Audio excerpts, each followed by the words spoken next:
Hello guys, good morning. I'm Dorie. Ngayon guys, mag-unboxing tayo ng mga order ko to sa Shopee. Last week ko pa to order actually. Nung hindi pa nag-ECQ. Tapos, doon to naka-address sa work ko. Kaya, matagal ko siyang nakuha. Today ko lang siya nakuha. Paid na to. Nung March ko pa to na-order. So, dumating siya sa work. Sakto naman na nag-ECQ at nawalan kami ng pasok. Tapos, eto, pinadaanan ko na lang siya today. Kahapon. Sa asawa ko. Kaya, mag-unboxing ako ngayon. Tignan natin guys yung unboxing natin. Actually. Mga mumurahin lang naman to guys. At saka talagang kailangan din kasi namin. Kaya nag-order ako.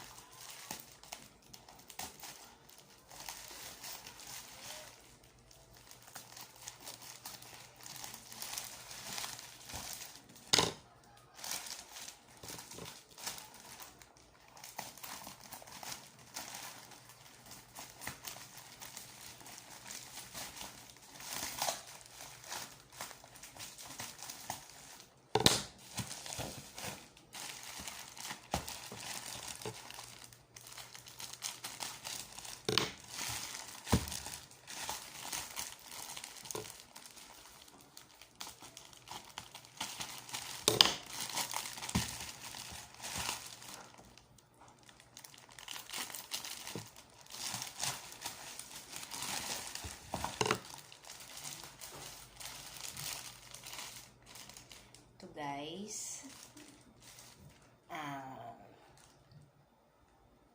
nakalimutan ko na yung price nito eh. Kung magkano to.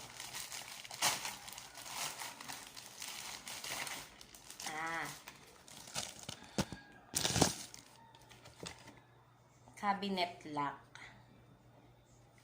or ref rack. Ref lock siya or cabinet lock. Gagamitin ko to kasi sa mga cabinet namin para may pang-lock siya. Kaya, binili ko. Yan.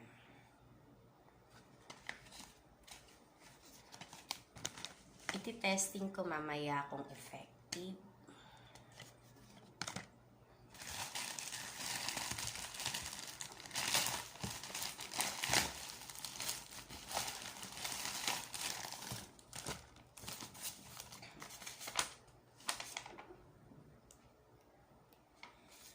Ito guys, may price siya. 88 pesos naman ito.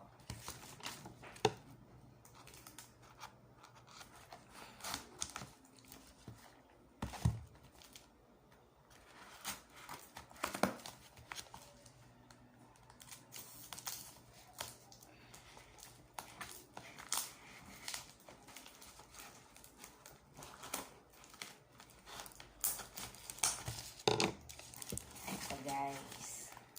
Ito naman kasi, wala naman kasi kaming heater sa aming CR. So, kapag ka madaling araw, dahil pang umaga, ako yung paliligo ko is madaling araw. So, malamig. Matanda na, kaya hindi na kaya ang lamig sa umaga. So, eto, binili ko. Isasaksak mo lang siya. Tapos, ilulublog mo lang siya sa water. Ito, ingat lang kasi syempre, ito, kuryente. Yun. Tsaka, i-avoid natin na hindi magamit ng mga bata. So, kaya kailangan nakatago siya. Lamigin kasi talaga ako. Hindi ako po pwedeng walang mainit palagi pag naliligo. So, kailangan ko pang mag-iinit ng tubig. Syempre, aksaya sa gas. Ito, aksaya sa kuryente. Pero, okay lang at least. Iinit naman lahat ng yung aming nasa lagayan. Tsaka madali siyang mag-init.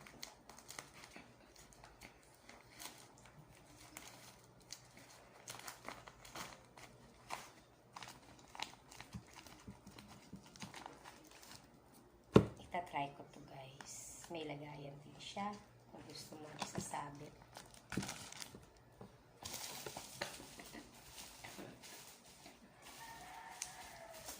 Ito naman guys, tingnan natin kung magkano. Nakalimutan ko na kasi ang price nito.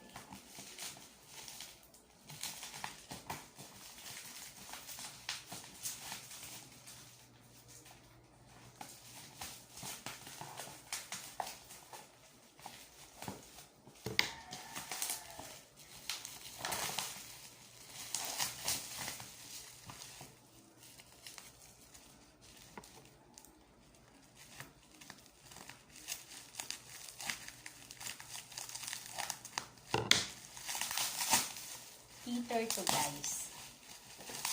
Nasira na kasi yung heater namin. Nabagsak ng mga bata, nabasa. So, hindi na siya pwedeng gamitin. Nilagyan ko nga ng scotch tape. Para at least kung pwede sana. Kaya lang hindi na siya pwede. So, talaga, kailangan na siya palitan. Tinapon ko na siya kaya hindi ko na naipakita. Nakalimutan ko kung anong nangyari, kung paano ko yung scotch tape. Ito guys, nayupi na.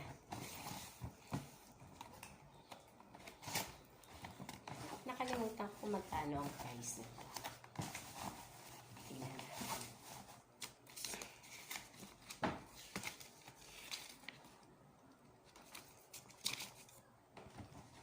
Micromatic yung tatak niya. Micromatic heater.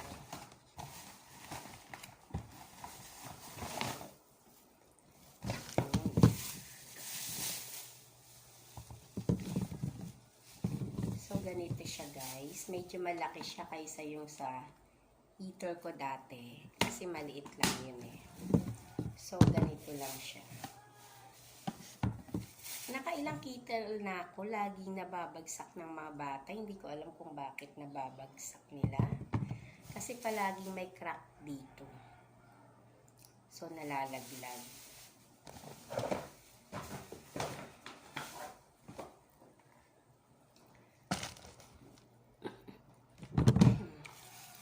So, iti-testing natin. Iti-testing natin guys. So, okay naman yung dating ng product. Wala namang basag except nga sa nayuping lagayan. So, iti-testing ko na lang kung gumagana ba siya. Kasi syempre kung hindi, sasabihin natin kay Rosella. Diba? Ang problema nga lang, 3 weeks before ko to na-receive. Pero nasa trabaho na siya. Hindi lang nakuha kasi nga ECQ. So, pinakuha ko lang talaga siya. Kaya, medyo maliit yung ating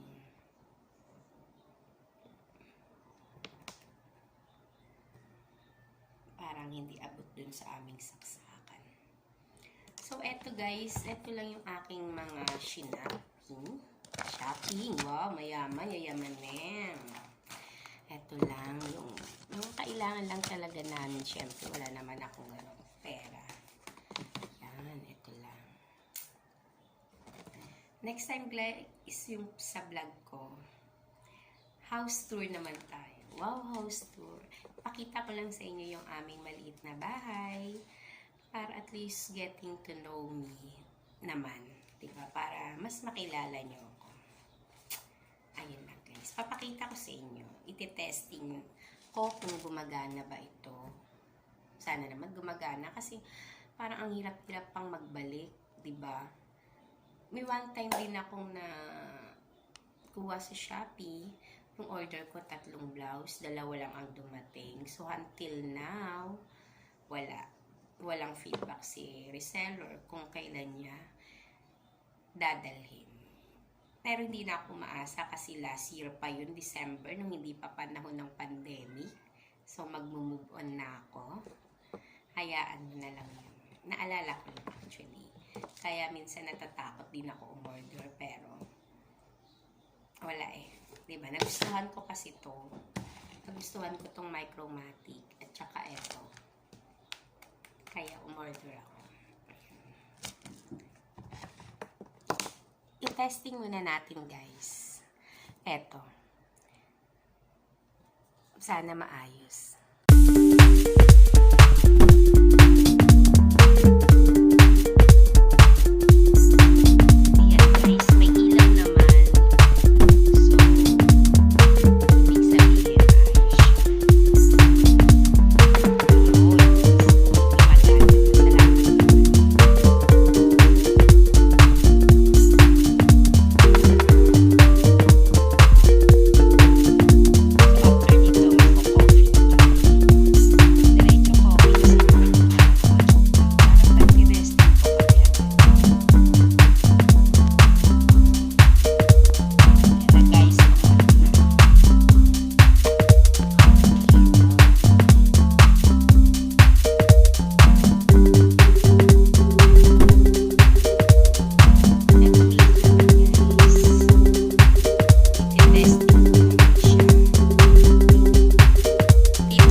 unboxing. Ito hindi ko na na-testing kasi hindi pa naman ako maliligo. So, lahat naman ng order ko ay okay at pinakita ko naman sa inyo kung saan ko yun inilagay. Sa ref at saka sa may cabinet namin. Yung lock, yung door lock. Tapos yung heater, okay naman siya. So, 100% lahat ng diniliver sa akin ay okay. Salamat naman kasi ang hirap-hirap magpapalit. Ayun. Ayun lang guys for today. At sana na-enjoy nyo at nagustuhan nyo yung aking video. Maraming pong salamat. And God bless us all. Thank you. Goodbye.